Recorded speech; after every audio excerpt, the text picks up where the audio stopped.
基本上是没有什么人，非常的安静。不过这幢楼的风格真的非常奇怪，远处的那个应该是范野山，好长的队伍啊！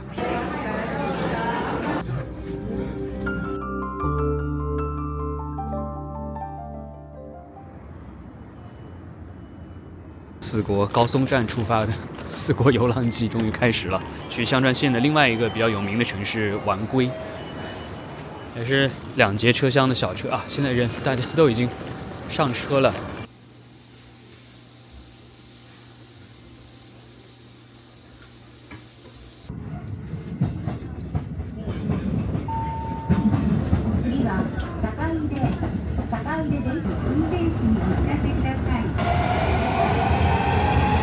到丸龟站了，其实从高松过来还挺近的，大概半小时的时间吧。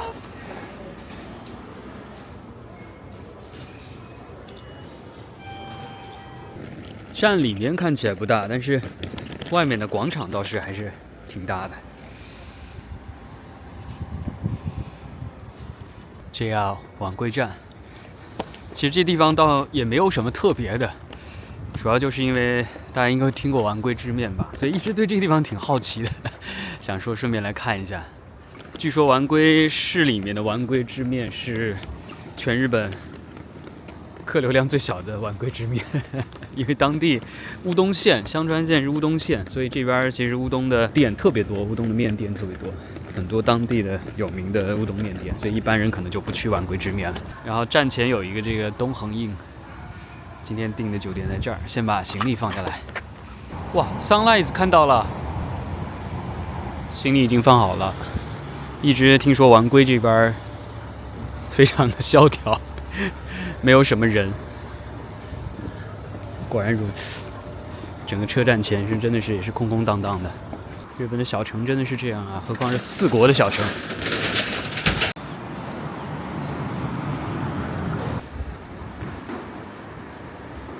这条就更荒凉了，真的是什么都没有。这边还有很多鲤鱼旗，这是小孩子们写的私の宝物，我的宝物。ライオンキングのぬいぐるみ，狮子王的玩偶。这个小孩就很会做人。所以我的宝物是妈妈和爸爸，妈妈和爸爸。啊，很多店还是开的，不过稍微有点早，今天的时间，可能慢慢准备要开店了。然后右手边这边还有一条商店街，也基本上是没有什么人。这边的还在布置，刚刚那边是已经贴好了。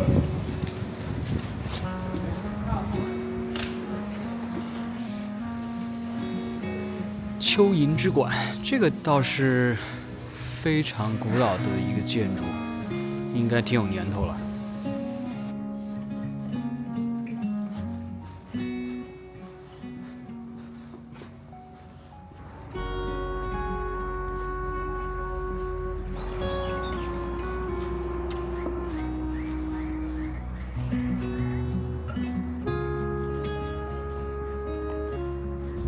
走到头这边有一个寺庙，叫妙法寺。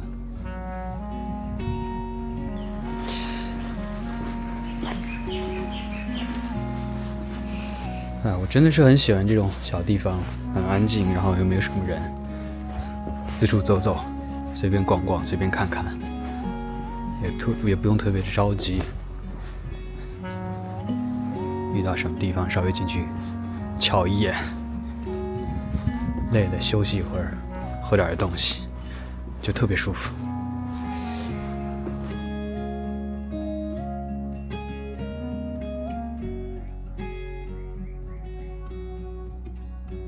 其实我觉得这个也挺有意思的，叫夏大斗，就是关的卷帘门上画了一些画，然后呢，就是作为艺术的展示。估计真的没办法，因为很多的地方的商店街，它就店都不开嘛，所以所有的店都是这种大门紧闭、卷帘门拉下来的状态。那倒不如给卷帘门上画点画，装饰一下街道，所以变成了一个艺术。走过来就到大马路了，这里还有一家唐吉诃德，然后再往前走，应该就是到丸龟城了。这应该算是丸龟市内相对来说比较有名的一个景点。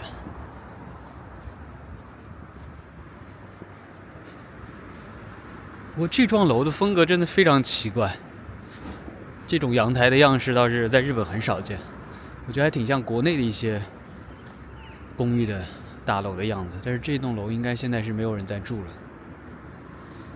估计是废弃的状态，看起来应该是废弃的状态。日本街头是没有垃圾桶的，也没有什么清洁工，其实。但是第一次看到，有一些这种，我不太清楚是政府的工作人员还是一些志愿者，会在街上捡垃圾的。之前倒是没有特别注意过，刚刚已经看到过一个了，这边还有一个。不过一般日本的这个路上确实都是挺干净的，一般也不会有人特别随手乱扔垃圾，大家都会把垃圾自觉带回家的。所以总体来说也不需要什么。不太需要什么清洁工，除非那种大城市。当然，你如果说拍那种大阪的、东京的那种特别繁华的地区，那没办法，人很杂嘛，人很多。这边看起来好像捡垃圾的人还挺多的，不知道是不是周末的这种志愿者活动。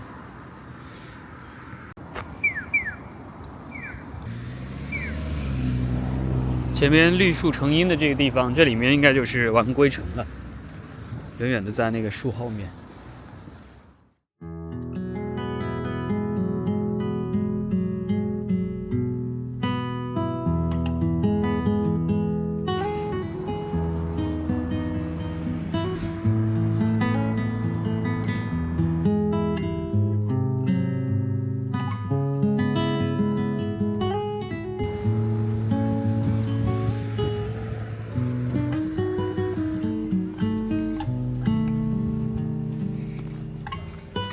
看起来丸龟城应该建的是挺高的，所以一直要上坡走上去。走到天守阁，上去10分钟的时间，倒是翻译都有，还挺清晰的。入场费是400块。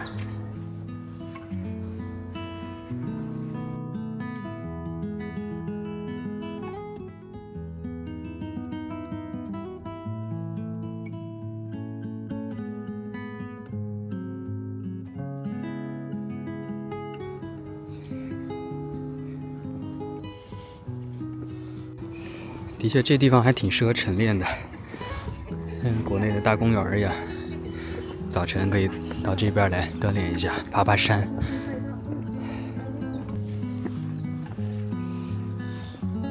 这坡真的还挺陡的，还挺累的。然后天守还要继续往上。啊，这边就可以看到整个市区的全貌了，基本上都是低矮的房子，没什么高楼。远处的那个应该是范野山，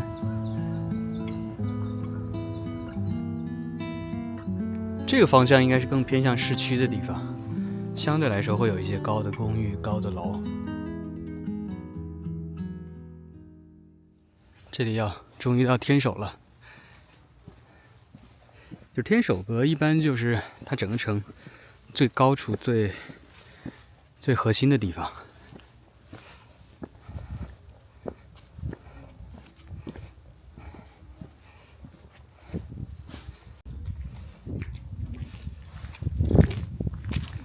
远处的地方应该可以看见有一条河穿城而过，那条河呢应该是叫土气川，然后流入濑户内海。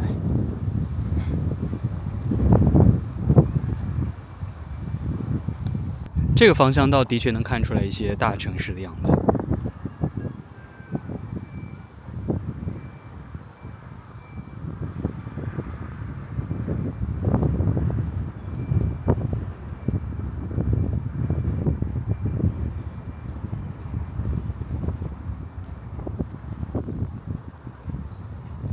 站在这高处，其实又想起在那个尾道山上看下去的风景。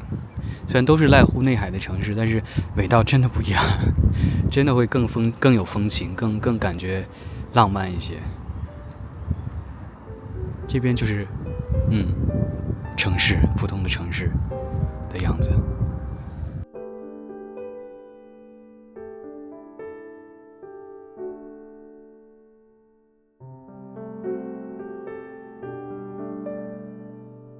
这边很多老师傅，不知道他们是在这儿准备拍什么，有飞机还是什么东西。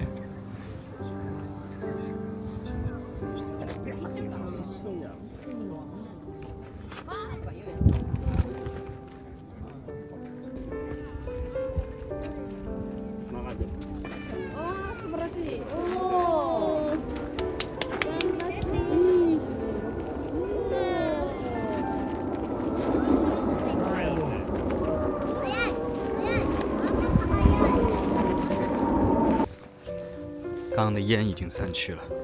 晚归好像是团扇也比较有名的地方，所以有很多的团扇可以在这儿购买，也有这种比较可爱的猫猫狗狗之类的。然后这里面也可以预约体验团扇制作的，这种形状还挺特别的。来香川这么多次，其实还都没有买过冰箱贴，这个看起来还不错，先买一个纪念一下。从丸龟城出来，然后这边有一个还挺漂亮的一个设施，然后进来一看，里面是星巴克和书店应该是合作的，还挺舒服的。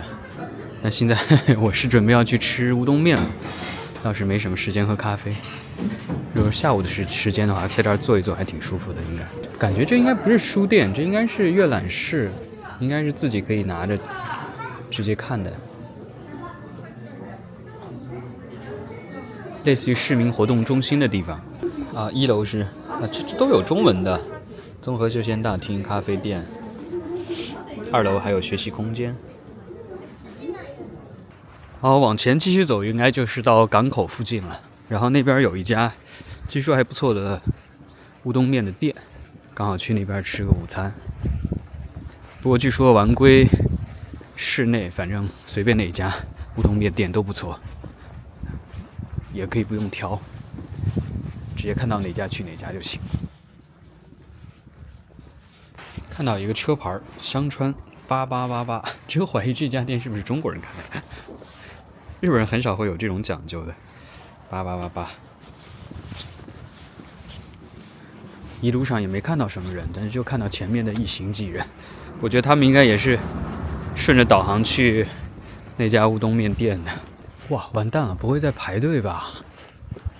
哇，如果在排队就麻烦了，我是真的不想排队。就是这家店到了，真的在排队啊！还有很多人在找停车位，好长的队伍啊，怎么办？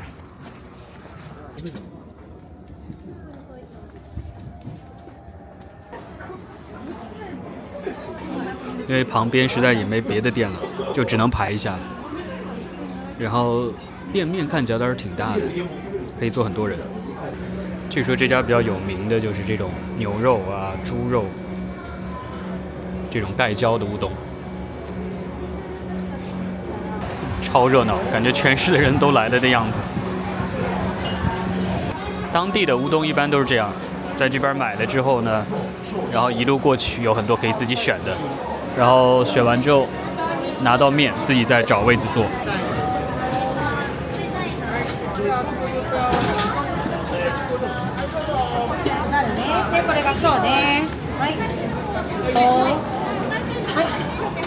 好多啊量，就日本这种现金支付真的是很麻烦，很费时间。我喜欢加一些这个天妇罗的碎，炸天妇罗的这种碎渣子，感觉还挺便宜的。这一大碗加一个虾面好像是580吧，然后加起来一共是710块钱，710块日币，我觉得真算是蛮便宜的。好多人，怪不得这么多人排队，真的不错。我觉得它这个面呢，软硬适中，就是有时候有些乌冬面啊，你吃起来那个口感就特别软，然后呢，有一些真的非常的筋道，但是我觉得过于硬，咬不动。这个我觉得真的是介于中间，它既有这种弹性，但是又不至于说过于硬。这个牛肉的味道呢，其实我觉得比较类似于吉野家的那种牛肉盖饭的味道，然后它加了一块柠檬，所以整个汤会比较清爽，不至于太腻。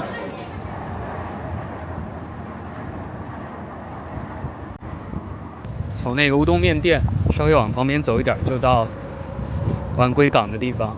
这边应该是一个小的内港，很多渔船停在这儿。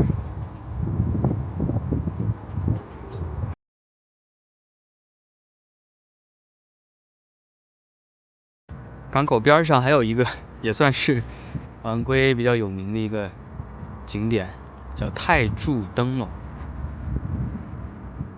就港口边的一个长夜灯，据说是。然后因为高松这边其实有名的一个神社叫金刀比罗宫，可能很多人听过，所以这个灯笼就意味着从丸龟港上岸之后的起点，参拜的起点，就是参拜金刀比罗宫的这个起点。然后另外也就是夜晚船只航行的一个路标，一个指向标，因为它是灯笼嘛，长夜灯。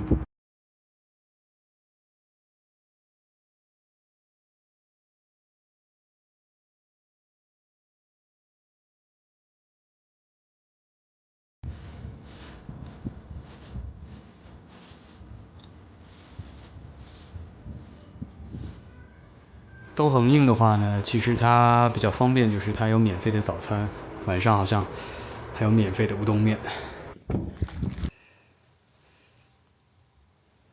这还算是比较大的单人床了。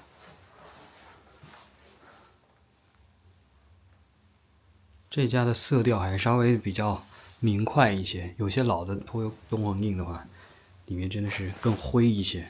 不过这就是日本一般最普通的商务旅馆，感觉跟国内的如家什么差不多。这边是洗手间，这家感觉应该是重新装修过，还挺干净的，算是挺新的。3件套，视野还不错。现在正是太阳晒的时候。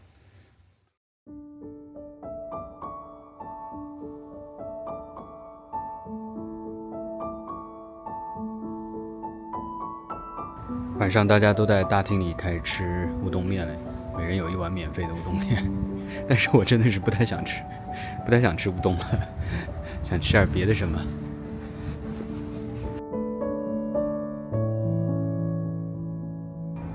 感觉他们这商店街虽然没什么人，但是灯还是挺亮的。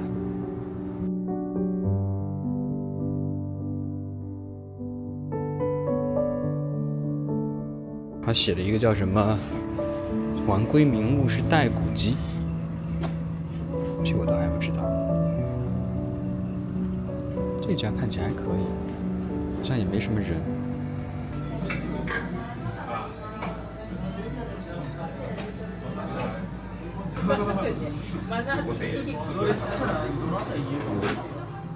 这次来丸龟，最后给我留下最深印象的，倒成了晚餐的这个带骨鸡腿。日本人吃各类肉很少有带骨头一整个的吃法，排骨也很少，一般家庭料理里其实也很少吃一整个的鸡腿，所以丸龟的带骨鸡腿就成了这里的一道特色菜。整只鸡腿以盐、胡椒、大蒜等调味料腌制，再用烤箱或平底锅慢烤，做到外表酥脆，内部肉质浓郁，口感嫩滑，比起普通的日本料理更有辛香的口感，吃起来滋味浓厚，非常过瘾，推荐大家有机会来尝一尝。另外还点了店里推荐的棒饺子，煎的外皮酥脆，微微焦香，馅料也很足，咬下去肉香浓郁，口感饱满爽脆，真的是非常满足的一餐。曾经的丸龟市利用滨海的优势发展造船业以及传统产业，50年代市内有400多家扇子作坊，年产量约1.2亿把，也曾繁荣一时，推动了当地经济的发展。丸龟市的人口在2000年前后达到峰值，然后逐年下降，现约为10万人，其中18到39岁年龄段的人口减少尤为显著。另外，和很多日本地方城市一样，汽车的普及、郊外购物中心的兴起，中心商店街逐渐变成门可罗雀的关门一条街。来之前，有日本朋友问我要去哪儿，我说去丸龟，他很惊讶地说：“为什么是丸龟？那里有什么？日本人都不会去吧？”其实，旅行我倒是喜欢这种人少、自在、没有拥挤的景点，走走停停，可以更从容的放松和观察，享受自己节奏里的舒适和惬意。日本这种小城市的商店街，估计慢慢都会消失的。下一集我们没有游客的小城之旅继续前进，要往南走，去往德岛县的阿波海南。铁道的轮子收起来了，然后现在变成公车模式，真的是一个人也没有啊！真的完全是一片田园风光啊！没想到竟然会住在这样的一个地方。这个估计应该是很久以前是一家书店，现在的确应该是已经废弃的一栋楼啊，应该是。好安静的小镇啊！